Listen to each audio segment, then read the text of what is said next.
ಜನಶ್ರೀ ನ್ಯೂಸ್ಗೆ ಸ್ವಾಗತ. ನಾನು ಶಿವರಾಜ್ ಎಂಕೆ. ಬಾಗಲಕೋಟೆ ಜಿಲ್ಲೆಯ ಲೋಕಾಪುರ ಪಟ್ಟಣದಲ್ಲಿ ಒತ್ತುವರಿ ಮಾಡಿರುವ ಸ್ಥಳಗಳನ್ನು ತೆರವು ಮಾಡುವ ಕಾರ್ಯಾಚರಣೆ ನಡೆಯಿತು.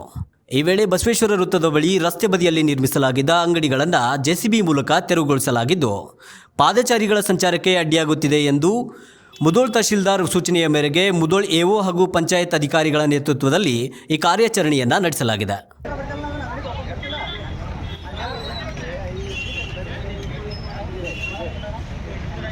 ಈ ವೇಳೆ ಅಂಗಡಿ ತೆರವು ವಿಚಾರವಾಗಿ ಅಧಿಕಾರಿಗಳು ಮತ್ತು ವ್ಯಾಪಾರಸ್ಥರ ನಡುವೆ ವಾಗ್ವಾದವೂ ಉಂಟಾಗಿದೆ.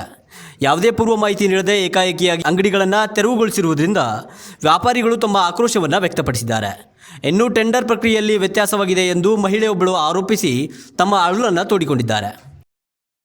ಫೋನ್ ಹಚ್ಚಿದ್ರಿ, ಸಾಯಂಕಾಲ ಫೋನ್ ಹಚ್ಚಂತಲೇ ನಾವ್ ಏನಂದಿವ್ರಿ ಅವ್ರಿಗೆ, ಇಲ್ರಿ ಇದು ಮಾಡಿದ್ವಿ ತಿಮ್ಮಾಪುರ್ ಸರ್ ಏನೋ ಅವ್ರಿಗೆ ರೈಮನ್ ಕೊರ್ಗಲ್ ಅನ್ನಾಗ ಕೆಲಸ ಮಾಡಿದ್ರತ್ರಿ.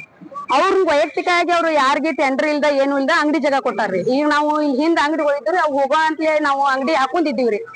ತಂದ್ ಬಂದ್ ಬೆಳಿಗ್ಗೆ ಕೀಲಿ ಹೊಡೆದಾರ್ರಿ. ನಾವ್ ಹಾಕಿ ಕೀಲಿ ಹೊಡೆದು ಮುಂದಿನ ಅಂಗಡಿ ಕಪಾಟ್ ತಂದ ತಳಗ್ ಗೊತ್ತೇರಿ, ಹಿಂದಿನ ಅಂಗಡಿ ಅಲ್ಲೇ ಇದನ್ ಮಾಡ್ಯಾರ. ಒಳಗ ಮಾಲ್ ಇತ್ತು ಕಂಡಪತಿ ಎಲ್ಲಾ ನುಕ್ಸಾನ್ ಆಗೈತಿ. ಈ ತಿಮ್ಮಾಪುರ್ ಸರ್ಗೆ ಯಾರ್ ಕೆಲಸ ಮಾಡ್ತಾರಲ್ಲ ಅವ್ರ ಅಷ್ಟೇ ಬೇಕಾದ್ರಿ. ನಾವ್ ಬೇಡದೀವಿ, ನಾವು ಹೋಟ್ ಹಾಕಿದ್ದೀವ್ರಿ, ಅವ್ರಿಗೆ ಇದನ್ ಮಾಡ್ಲಿಲ್ಲ. ಇಲ್ಲೇ ಅಂಗಡಿ ಆಫೀಸ್ ಹಾಕ ತಂದಿದ್ರಿ. ಜೊತೆಗೆ ಪರ್ಯಾಯ ಅಂಗಡಿ ವ್ಯವಸ್ಥೆ ಮಾಡಿಕೊಡುವಂತೆ ವ್ಯಾಪಾರಿಗಳು ಅಧಿಕಾರಿಗಳಿಗೆ ಮನವಿಯನ್ನ ಮಾಡಿದ್ದಾರೆ. ಫಂಕ್ಷನ್ ಆಗೈತಿ, ಆಫೀಸ್ ಮಾಡ್ತಂದಿದ್ರಿ, ಅದೆಲ್ಲಾ ಬಿಟ್ಟು ಮತ್ತೆ ಈಗ ಒಬ್ಬರಿಗೆ ಟೆಂಡರ್ ಇಲ್ದ ಹೆಂಗ ಕೊಟ್ರಿ ಅಂಗಡಿ? 20 ಜನ ಬದುಕ್ತಾರ್ರಿ. ಅದಾಗ ಇರ್ಲಿಕ್ಕಂದ್ರ ಇಲ್ಲೆಲ್ಲಾ ಇದಾಗ್ಬೇಕ್ರಿ ಅದ.